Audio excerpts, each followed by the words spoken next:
Hello everyone, आज की video में मैं आप सभी के साथ इस चूड़ीदार स्लीव की कटिंग और स्टिचिंग शेयर करने वाली हूँ। बहुत ही इजी तरीके से आज हम इस स्लीव की कटिंग और स्टिचिंग सीखेंगे। तो चलिए वीडियो को स्टार्ट करते हैं। चूड़ीदार जो स्लीव रहती है उसकी लंबाई हमारी लास्ट तक रहती है और इस स्लीव की जो कटिंग करने का तरीका होता है वो भी डिफरेंट होता है।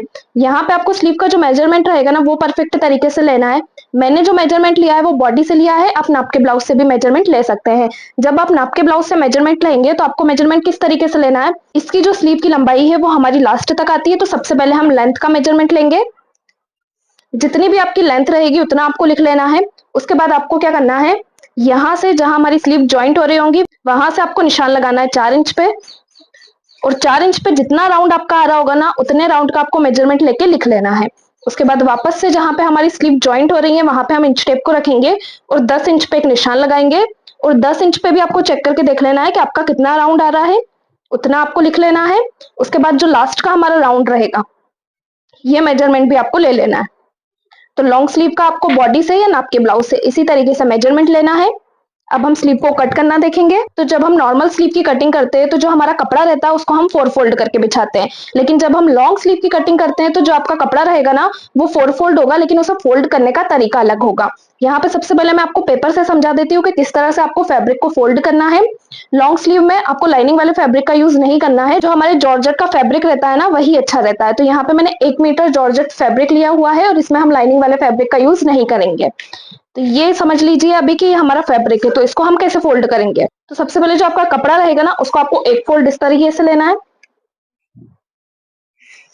अब एक साइड हमारा पैक वाला साइड हो गया, दूसरी साइड हमारा ओपन वाला साइड है। तो जो ओपन वाला साइड रहेगा ना उसको आपको पैक वाली साइड के ऊपर डबल से फोल्ड कर देना है।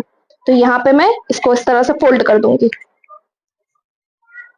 तो अब आप देखेंगे कि यहाँ पे जो हमारा कपड़ा है वो 4 फोल्ड हो चुका है। जो जॉइंट वाला साइड रहेगा वहां से हम लेंथ के लिए निशान लगाएंगे और जो हमारा जॉइंट वाला साइड नहीं रहेगा वहां पे हमारी चौड़ाई आएगी। इस तरीके से आपको फैब्रिक को फोल्ड करना है। अब हम फैब्रिक पे कटिंग करना देखेंगे। ये फैब्रिक जॉर्जेट वाला है तो इसको फोल्ड करना इजी नहीं होता, तो आपको अच्छे से जमाते हुए फोल्ड करना है।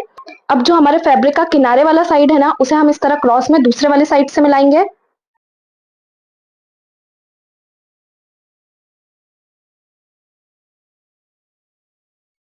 इस तरह से आपको मिला लेना है। तो आप देखेंगे कि एक तो हमारा ओपन वाला साइड आ गया है और एक जॉइंट वाला साइड आ गया है। अब क्रॉस में मिलाने के बाद जो हमारा ओपन वाला साइड रहेगा ना उसे हम जॉइंट वाले साइड के ऊपर डबल से फोल्ड कर देंगे। तो जो हमारा फैब्रिक है वो 4 फोल्ड हो जाएगा। तो यहाँ पे मैं सिंगल करके फोल्ड करूंगी।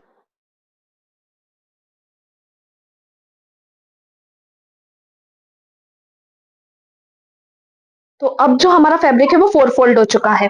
जॉइंट वाली साइड को आपको आपकी तरफ कर लेना है। अब हम हमारा मेजरमेंट देख लेंगे स्लीव का।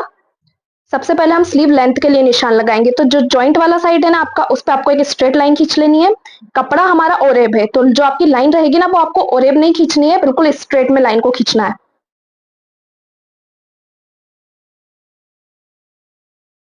स्ट्रेट लाइन खींचने के बाद अब हम क्या करेंगे, यहाँ से लंबाई के लिए निशान लगाएंगे और हमारे आर्महोल वाली लाइन के लिए निशान लगाएंगे। तो सबसे पहले मैं लेंथ के लिए निशान लगा लूंगी। जो मेरी स्लीव की लेंथ है वो 22 इंच है, उसमें 1 इंच प्लस करके मैं निशान लगाऊंगी 23 इंच पे।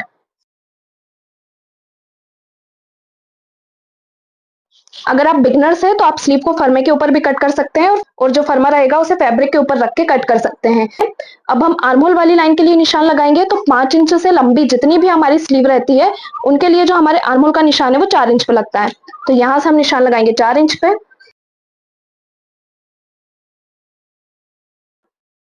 आर्महोल वाली लाइन का निशान लगाने के बाद अब हम आर्महोल की गोलाई के लिए निशान लगाएंगे। तो उसके लिए हम देख लेंगे कि हमारा आर्महोल कितने इंच पर रेडी हो रहा है। तो ये आपको आपके ब्लाउज के आर्महोल से नाप के देख लेना है। तो जो मेरा आर्महोल है वो 8.75 इंच पे रेडी हो रहा है, उसमें से मैं माइनस करूंगी 0.75 इंच और निशान लगाऊंगी 8 इंच पे।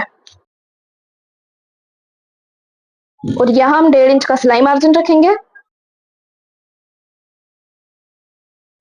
अब जो हमने बाकी मेजरमेंट लिया हुआ है सेंटर से 4 इंच का और 10 इंच का, उसका भी हम निशान लगा लेंगे। तो आपको यहाँ से 4 इंच का निशान नहीं लगाना, हम यहाँ से रखेंगे इंच टेप को और एक निशान लगाएंगे 4 इंच पे और यहीं से हम एक और निशान लगा लेंगे 10 इंच पे।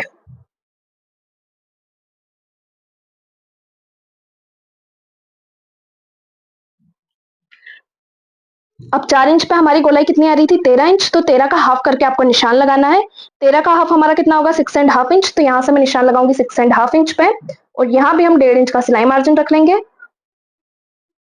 अब 10 इंच पे देख लेंगे कि 10 इंच पे हमारा राउंड कितना आ रहा था, 9.5 इंच, तो इसका भी हम हाफ करके ही निशान लगाएंगे। तो ये हमारा कितना आएगा, 4.75 इंच। और यहां से भी हम 1.5 इंच का सिलाई मार्जिन रखेंगे। अब जो हमारा फ्रंट का राउंड है उसका मेजरमेंट हम देख लेंगे। तो ये हमारा आ रहा है 6.5 इंच, तो इसका भी आपको हाफ करके ही निशान लगाना है। तो यहां से मैं निशान लगाऊंगी 3.25 इंच पे, और यहां भी हम रखेंगे 1.5 इंच का सिलाई मार्जिन। इन सारी लाइनों को मिला देंगे।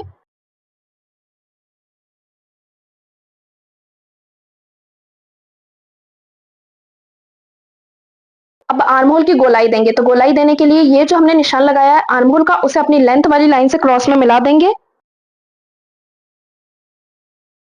इस लाइन के टोटल 2 सेंटर निकालेंगे। फर्स्ट सेंटर से 0.25 इंच बाहर आएंगे, और सेकेंड वाले सेंटर से 0.25 इंच अंदर की तरफ जाएंगे। नीचे की तरफ से हम 1 इंच पे निशान लगाते हुए इसकी गोलाई दे देंगे।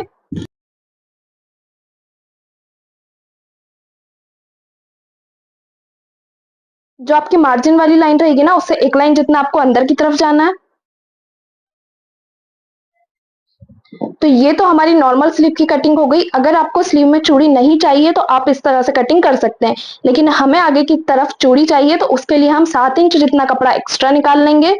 तो यहां से मैं 7 इंच पे निशान लगाऊंगी। आप 8 से 9 इंच तक भी कपड़ा ले सकते हैं।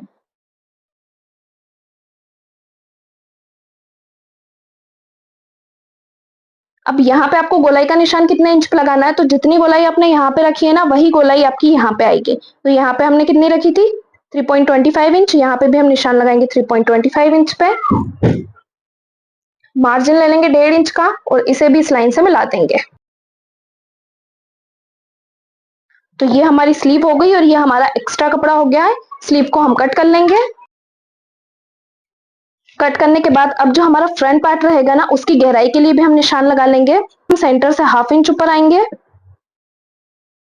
जो हमने सेंटर निकाला था उससे आपको 0.25 इंच अंदर की तरफ आना है, और यहां से 1 इंच नीचे आते हुए इसकी हम गोलाई दे देंगे। इसको ओपन करके आपको गोलाई देनी है, क्योंकि गोलाई आपकी एक ही साइड आएगी।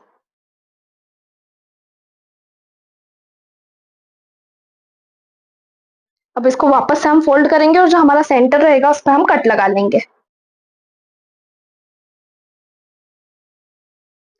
कटिंग हमारी कंप्लीट हो चुकी है। अब इसकी हम स्टिचिंग देखेंगे।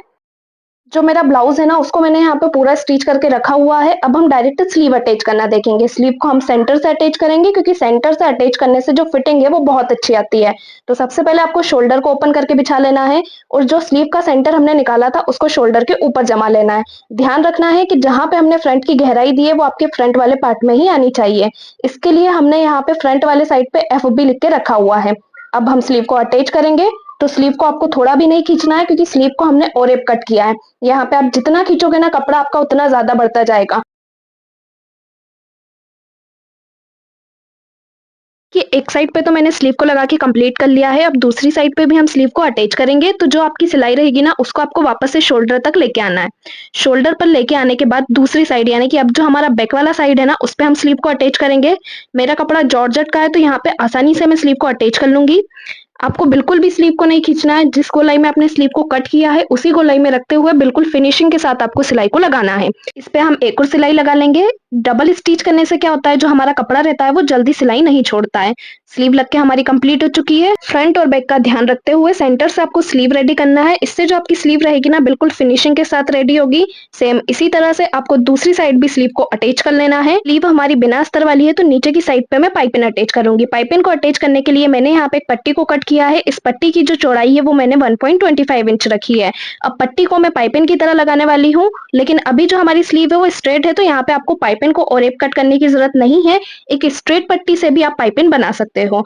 पट्टी को पाइपिंग की तरह लगाने के लिए सबसे पहले आपको पट्टी को एक बार स्टिच कर लेना है। स्टिच करने के बाद जितना भी एक्स्ट्रा फैब्रिक निकल रहा होगा उसको आपको कट कर लेना है, ताकि जो हमारी पाइपिंग है वो पलटे ना। अब स्टिच करने के बाद जो हमारी पट्टी है ना, उसको आपको फोल्ड करना है। और फोल्ड हम कैसे करेंगे, जैसे हम पाइपिंग को फोल्ड करते हैं ना, हल्की सी जो हमारी पाइपिंग रहती है वो बाहर की तरफ रहती है। तो यहाँ पे मैं इस पट्टी को बाहर की तरफ निकालते हुए स्टिच कर दूंगी। आप खुद देखेंगे जो इसका लुक रहेगा वो बिल्कुल पाइपिंग की तरह आएगा, और इसमें कोई सल भी नहीं आएगा। तो यहाँ पे हम इसको स्टिच कर लेंगे। आप चाहें तो इसे पूरा अंदर की तरफ फोल्ड भी कर सकते हैं। पाइपिन से इसका लुक अच्छा आता है, इसलिए मैंने यहाँ पे पाइपिन को लगाया है। अब आप देखेंगे कि कितनी फिनिशिंग के साथ मेरी पाइपिन लग के रेडी हुई है। पाइपिन लगाने के बाद अब हम अपने ब्लाउज में गुम सिलाई लगाएंगे। तो गुम सिलाई लगाने के लिए जो हमारे ब्लाउज का सीधा वाला साइड रहेगा, सबसे पहले आपको उस पे सिलाई लगानी होती है। जहाँ पे हमारी स्लीव जॉइंट हुई होंगी, उन दोनों पार्ट को मिलाते हुए आपको यहाँ पे सिलाई से इसको पैक कर लेना है। ये हमारी गुम सिलाई रहेगी। इसे मैं पूरी स्लीव में भी लगा लूंगी।